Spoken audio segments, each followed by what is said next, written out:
key I want to do this in. Everybody knows that they're guilty.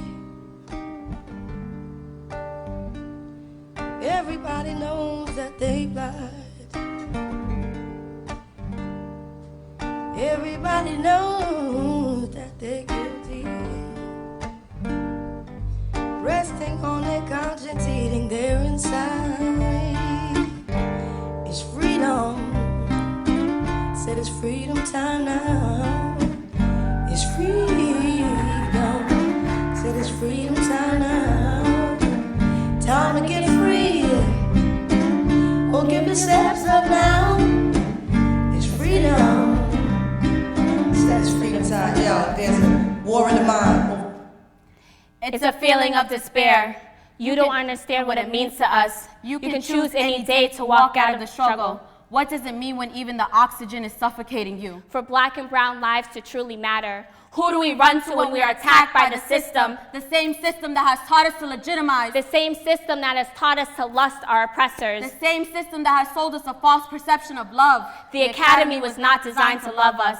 What is it like going to school of colonial authority? Where our sacred bodies are disposable and treated inhumanely, both mentally and physically. We, as women of color, grasp onto theory and education. Believing it will set us free. They said it would get me out of my city. They said it would be beneficial to me. They said I would gain immense knowledge. What they didn't say is that we'd be exposed to more violence. What they didn't say is that here, our identities would occupy the deepest corners of our minds, infecting us slowly. What they didn't say is that we'd be shackled to a fake liberal agenda.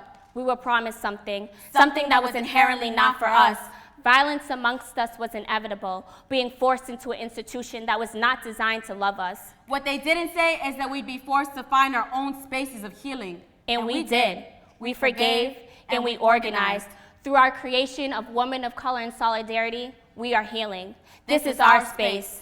We, as women of color, from different walks of life, come together to heal ourselves, affirm each other, and organize together. We stand united against racism, homophobia, transphobia, classism, imperialism, and ableism. We stand to educate and elevate those in our community against the criminalities working against us. We also wish to dismantle the oppressive slave mentality we exert towards one another as people of color.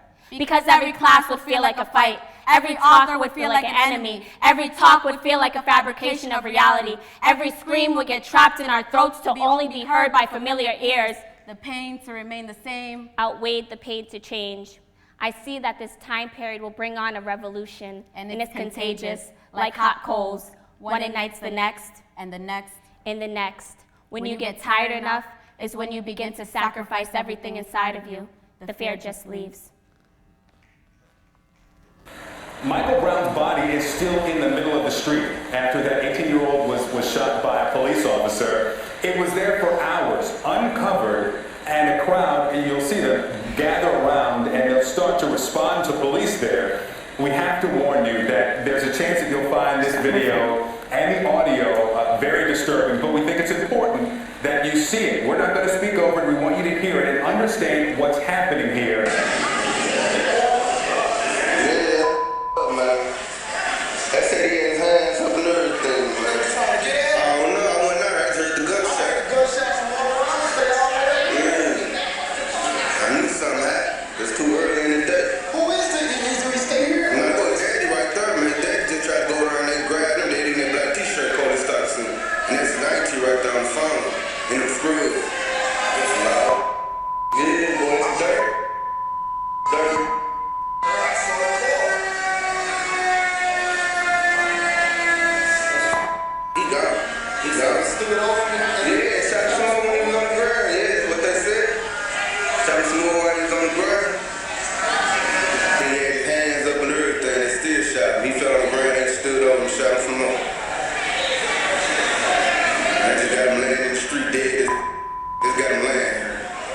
Shortly after the non-indictment of Darren Wilson, the cop who murdered Michael Brown, our university participated in a march that same night. We heard the chants from right outside our door, but could not find the strength to join them, so we sat in our apartment. We cried, we screamed, and then fell into silence. We needed a space to speak amongst like-minded sisters. who we knew felt silence as well.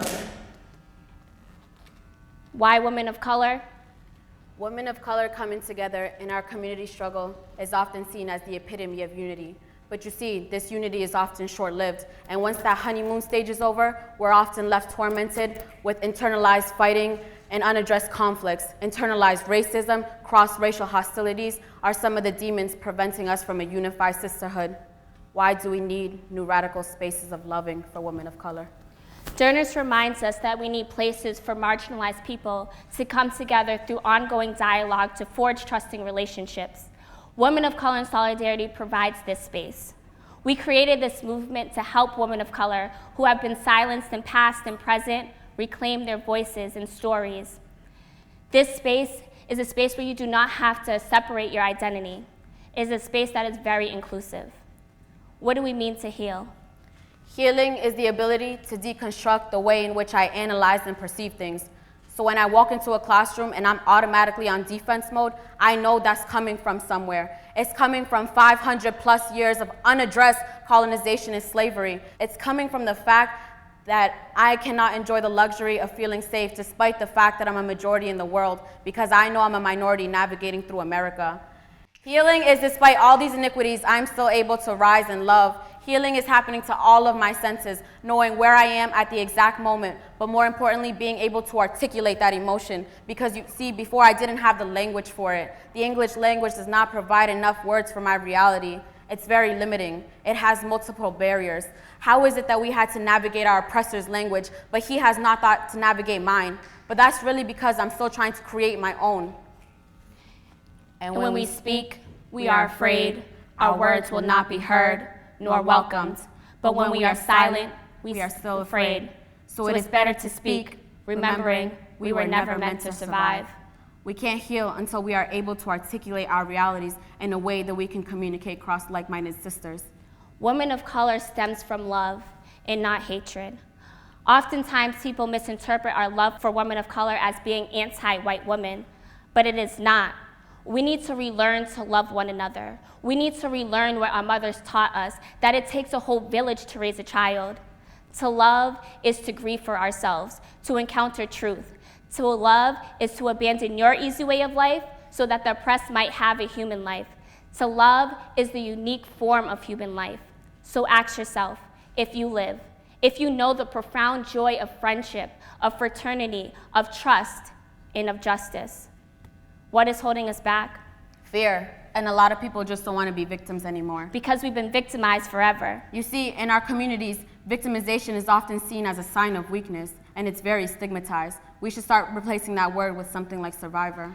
And when you are taught to be a victim, you're also taught to over-exaggerate your victimization, because that's the only way you're going to hear us. It's either all or nothing. What does the revolution look like? It's to be free, but to be free in the sense that I can speak my truth.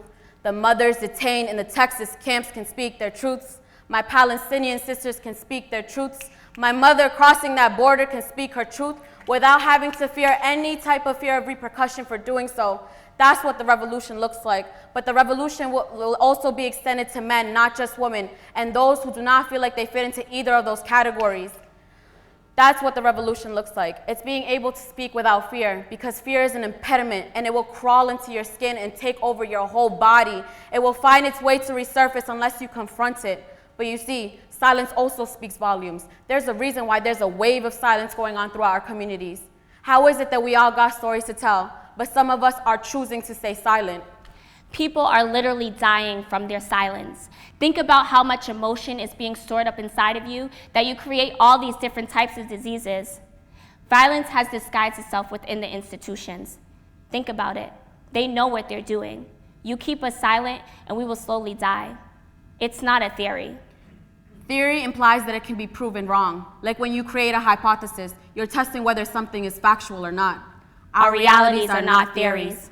We ask that women of color find spaces to heal. And for everyone else to open up your minds and your hearts and just listen and learn.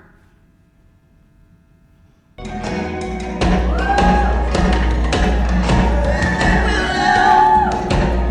kill love, just be still, love.